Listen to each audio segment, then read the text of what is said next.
देशाचे पंतप्रधान नरेंद्र मोदी यांनी देशवासियांना इंधन बचतीचं आवाहन केलं आणि या आव्हानाच्या नंतर साधारण 10 दिवसांमध्ये पेट्रोल डिझेलमध्ये तिसऱ्यांदा दरवाढ झालेले जे आहे ते चित्र आपल्याला पाहायला मिळत आहे। दरवाढ झाल्यामुळे साहजिकच सर्व नागरिकांमध्ये नाराजीचे सूर आहेत। पहिल्या वेळेस 3 रुपयांनी दरवाढ झाली, त्यानंतर 90 पैशांनी आणि आणखी पुन्हा एकदा पेट्रोल आणि डिझेलमध्ये जे आहे ती 90 पैशांनी दरवाढ झालेलं चित्र जे आहे ते सध्या आपल्याला पाहायला मिळत आहे। अनेक ग्रामीण भागात तर पेट्रोल पंपावरती डिझेल पेट्रोलची पूर्तता होत नसल्यामुळे भल्या मोठ्या रांगा लागल्याचं चित्र सुद्धा जे आहे ते सध्या आपल्याला पाहायला मिळत आहे। पेट्रोल पंपावरती काही नागरिक आहेत, आपण त्यांच्यासोबत चर्चा करूयात। पेट्रोल डिझेलमध्ये जवळपास 10 दिवसांमध्ये तिसऱ्यांदा दरवाढ झाली, या दरवाढीकडे कसं बघताय? दरवाढ जागतिक स्थिती बघता दरवाढ होणे आणि सारा इंधन साठा जो कमी पडत आहे त्या दृष्टीने पाहता की भाववाढ होणे तर महिनाभरापूर्वीच अपेक्षित होतं, पण आता होतं। पण याचा थेट परिणाम सामान्य नागरिकांच्या खिशाला बसतो आहे। या सर्व गोष्टींकडे एक सामान्य नागरिक म्हणून तुम्ही कसं बघता? फटका तर सगळ्याच गोष्टींना पडणार आहे आणि इंधन दरवाढ झाल्यामुळे बाकीच्या गोष्टी पण महागणार आहे, याची पण अपेक्षा आहेच। आणखी काही नागरिक आहेत, आपण त्यांच्यासोबत चर्चा करण्याचा प्रयत्न करूयात। म्हणजे साधारणतः तिसऱ्यांदा दरवाढ होते 10 दिवसामध्ये। 10 दिवसामध्ये सातत्यानं दरवाढ होताना आपल्याला पाहायला मिळते। ही तिसऱ्यांदा दरवाढ आहे। पेट्रोल का बोल हिंदी में बोल। तीसरी बार पेट्रोल डीजल के भाव जो है तो बढ़ गए। प्रॉब्लम होता है ना, तो प्रॉब्लम नहीं होता है ना। सध्या आपण बघू शकतो की पेट्रोल पंपावरचं सध्याचं हे सकाळचं दृश्य आहे, चित्र आहे। सातत्यानं गेली 10 दिवसांमध्ये तिसऱ्यांदा दरवाढ झालेलं चित्र आहे ते सध्या आपल्याला पाहायला मिळत आहे।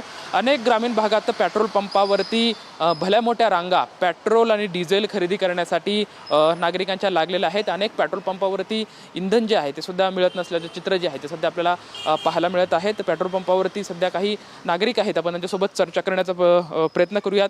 गेली 10 दिवसांमध्ये तिसऱ्यांदा ही पेट्रोल आणि डिझेलमध्ये दरवाढ आहे, या दरवाढीकडे तुम्ही कसं बघता?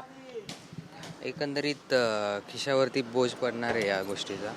पहिले तर सरकारने जर दर वाढवायचे होते तर अगोदरच वाढवायला पाहिजे नव्हतं। काही आणखी नंतर वाढवलेत, सगळ्या निवडणुका झाल्यानंतर वाढवलेत। याचा अर्थ सरकार काहीतरी लपवत होतं। आता तिसऱ्यांदा दरवाढ होती, सध्या सामान्य नागरिकांच्या खिशाला फटका पण बसतो। म्हणजे नक्कीच फटका बसतो। खरं म्हणजे तर सगळ्यात मोठा फटका तर सामान्य नागरिकालाच बसतो आहे। श्रीमंतांना काही याच्यातला कमीच फटका बसणार आहे। आपण काही नागरिक आहेत, आणखी त्यांच्यासोबत चर्चा करण्याचा प्रयत्न करूयात। 10 दिवसामध्ये तिसऱ्यांदा पेट्रोल आणि डिझेलमध्ये दरवाढ झाली। हो, या दरवाढीकडे कसं बघताय सामान्य नागरिक म्हणून तुम्ही? सामान्य नागरिकवरती लोट पडता आहे। सरकारने काय करायला पाहिजे? देशाचे पंतप्रधान नरेंद्र मोदींनी इंधन बचतीचं आवाहन केलं आणि आवाहन केल्याच्या नंतर ही दरवाढ होते। अनेक पेट्रोल पंपावर डिझेलवर म्हणजे पेट्रोल पंपावरती डिझेल पेट्रोल मिळत नाही। प्रधानमंत्री ने जो बोला है तो उसको लोगों को पालन करना चाहिए कि भाई पेट्रोल और डीजल की बचत करनी चाहिए। सध्या एकंदरीत आपण बघू शकतोय की पेट्रोल पंपावरचं हे सकाळचं चित्र आहे। डिझेल दरवाढ झाल्यामुळं आमच्या खिशाला फटका बसतो अशी प्रतिक्रिया हे सर्व नागरिक देताना सध्या आपल्याला पाहायला मिळत आहेत। गेल्या 10 दिवसांमध्ये तिसऱ्यांदा होणारी ही दरवाढ निश्चितच सामान्य नागरिकांच्या खिशाला न परवडणारी आहे अशी साहजिकच प्रतिक्रिया जी आहे ते सध्या हे नागरिक देताना आपल्याला पाहायला मिळत आहेत। एकंदरीत सध्या आपण बघू शकतो की पेट्रोलचे हे दर आहेत 108.76 आणि डिझेलचे दर बघितले तर 95.34। ही जी दरवाढ झालेलं चित्र जे आहे ते सध्या पेट्रोल पंपावरती आपल्याला पाहायला मिळत आहे। एकंदरीतच ही दरवाढ जी आहे ती आम्हा सर्व सामान्य नागरिकांसाठी परवडणारी नाही अशी प्रतिक्रिया नागरिकांकडून आपल्याला पाहायला मिळते। कॅमेरामॅन अभिजित पिसे सोबत लक्ष्मण जाधव, ट्यून मराठी, पुणे।